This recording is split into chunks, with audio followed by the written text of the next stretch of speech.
Hello, I'm Margaret Gilbert from Corporate Contracts. I'm the Director of Corporate Contracts. I'm an international consultant and trainer in the area of procurement and contracts. I'm also asked to speak at international procurement conferences, and I'm also the author of the Contract Matters books, which there is a series which can be found on my website. If there are specific clauses that the supplier wants into the contract, it's best to wait until the contract has been awarded, and then the successful supplier can say, hey, I need to have these clauses in this contract. And of course it's important to remember, and this is often forgotten, is that what gets negotiated in the negotiation, that needs to move over into the contract. If it doesn't move over into the contract, then it's not a case of, well, it's just a part of the whole deal, so to speak. It's a case of being, as I mentioned to you earlier, is that the contract is the defining document, so it comes back to what is in the contract. And if it's not there, or you don't put it in there and negotiate it in there, then it comes down to what the words say. And if the words aren't there... That's interesting, because in a whole raft of other business things, if it's not written, it's deemed not to have been discussed. And that's pretty...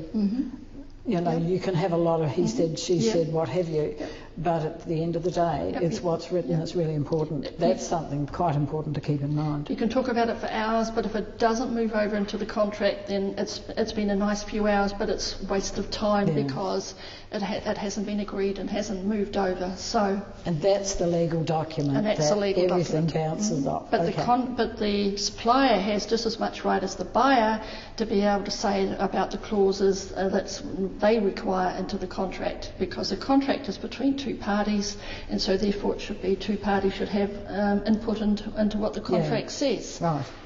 Often that's not the case, though. Let's hope it will be from now on. Let's hope so.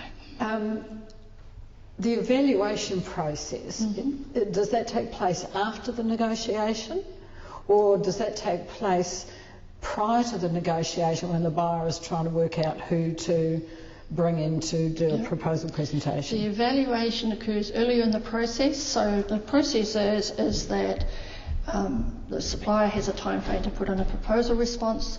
The evaluation occurs by the buyer, and that's the time when the buyers make decision as to who goes forward and who does not. Yeah.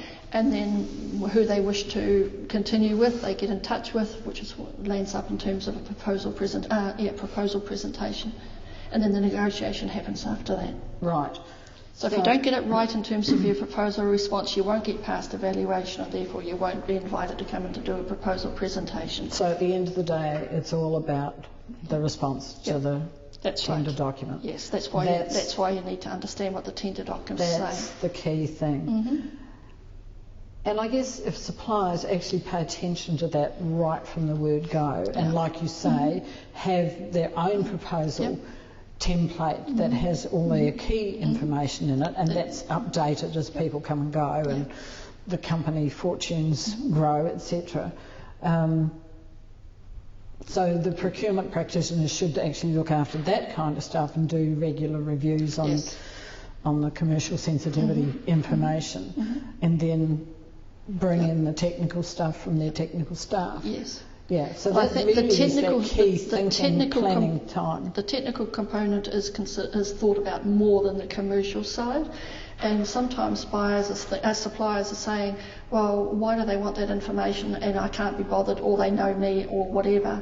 But if we're talking about a tender process here, it is a paper exercise, and if you're not prepared to follow what's required, then you might as well bother not to start at all, because decisions will be made on the paper that the buyers have in front of them, the proposal response that they have in front of them. Don't expect that everyone on that evaluation team will know who you are, or assume that they know, or hold back information for later, because you might not get an opportunity for later if you don't answer the questions needed in the proposal response. Yeah, see, that's a really good point to keep in mind, because you can't base your future on the fact that Jimmy in my company knows Susie in your company, and we know each other. Yes, because that would be a conflict of interest anyway. So the person, Susie, I'm using this example, would not be on the evaluation team because of the conflict of interest, because of knowing the other party. because this has to be kept, procurement has to be done in a transparent way. And open way. Yeah. Good point. Very good point. You talked earlier about how suppliers can influence the procurement process. So you were talking about getting the response right, and also speaking to the proposal presentation. Yeah. Those are really the only two places where they can influence, because if the evaluation stuff has been done prior to the proposal presentations, then decisions have been made back then. So I think it's important to say that the proposal presentation is an opportunity for the buyer to actually come face to face with the prospective supplier in the first instance, and they want to see consistency of what they have written, and the team, if there's a team proposed, that the team will stay the same, so there's consistency.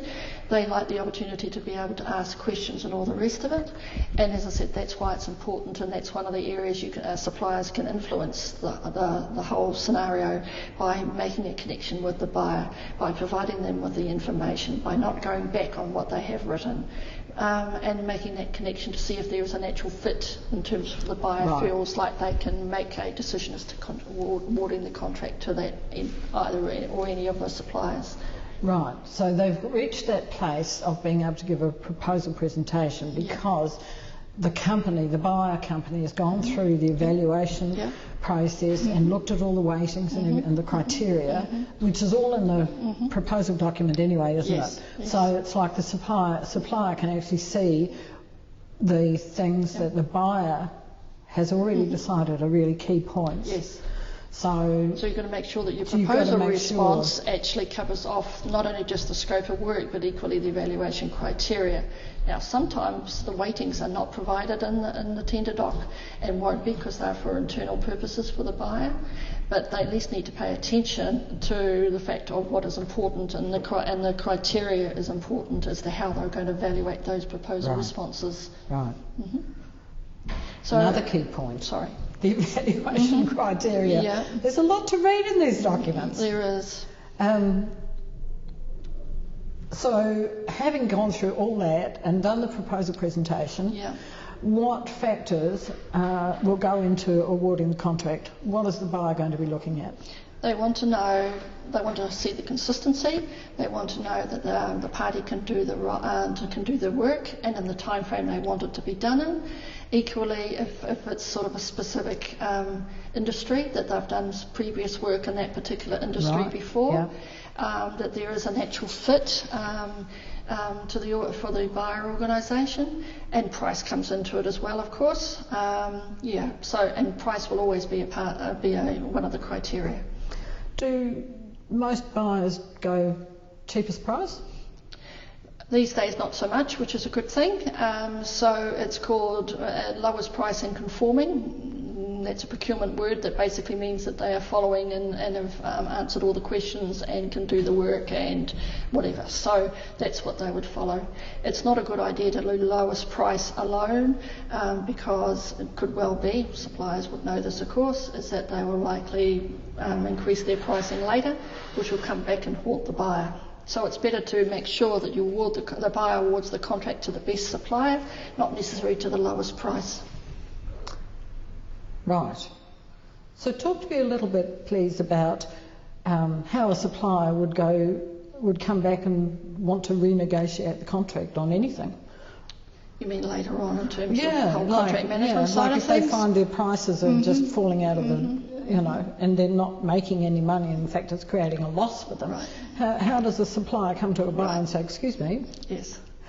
Well, there's always a room for renegotiation, and it's also that you can't the supplier just can't increase their pricing without putting forward a business case as outlining why. And of course, a business case doesn't always get accepted by the buyer. I mean, so it's not just the case that you can just increase your pricing. It has to be agreed because this is a contract. And of course, it depends. If it's a fixed price contract, that's different again, because that means it's fixed in terms of fixed price for the term of the contract, whether it's 1 year, 2 years, 3 years, whatever it shall be. So therefore, you're going to have to wait until there's a renegotiation time.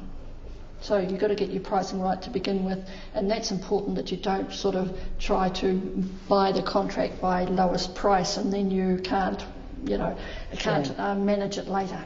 Okay, so we've talked about pricing and that kind of thing. Earlier you mentioned reporting and performance as being key things in the contract management process. Yep. So we've talked about performance, but we haven't focused on reporting. No. So what should occur in terms of the contract is to have the reporting requirements mentioned in the contract. Now, and whether it would be weekly reporting, fortnightly reporting, monthly reporting, quarterly reporting, or any variation of that. And in terms of the style that the buyer wants it in, whether it's by email or more formal report or whatever. Sometimes buyers don't put in the reporting requirements into the contract and then assume that the supplier can mind read, which of course can't happen. So you can understand from the supplier side that they can feel a little frustrated. But however, if they don't see reporting requirements within the contract, then they probably need to point that out and make sure that it does go into the contract, so then they can fulfil their requirements in terms of what the reporting is. Yep.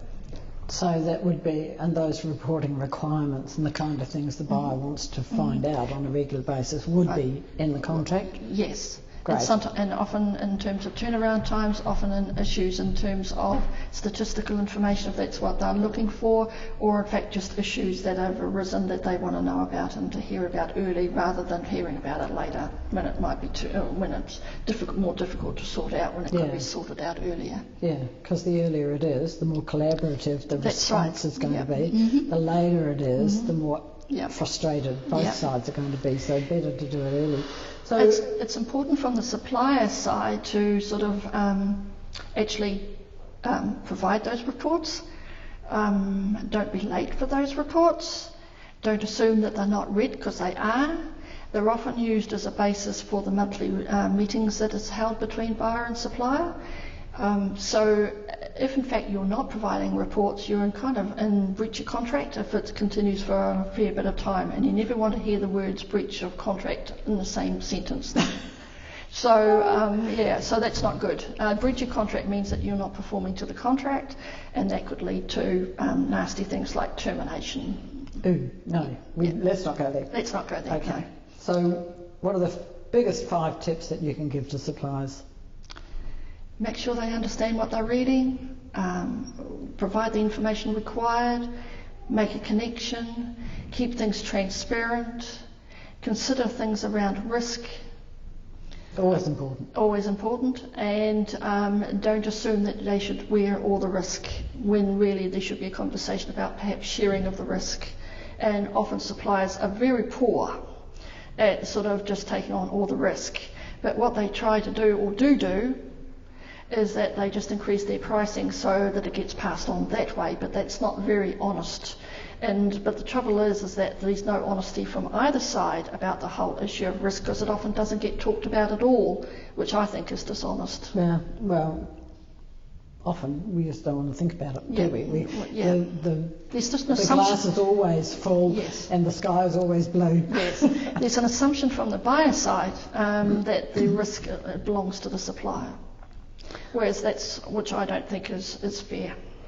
So, and since we should be making things fair and transparent, then that should be a discussion somewhere down the track. Right. So you're the author of a number of contract matters books. So which books would be pertinent to this particular topic? There's 4. One is Contract Matters, a Practical Guide for Suppliers. Secondly, Contract Matters, a Practical Guide to the Contractual Process, which provides a process of the whole procurement process. There is thirdly, Contract Matters, Changing the Buyer-Supplier Conversation Paradigm Shift, because it's time that there is a change of conversation. And lastly, and it's relevant to what we were talking about just before your last question, and that is Contract Matters, Procurement and Risk.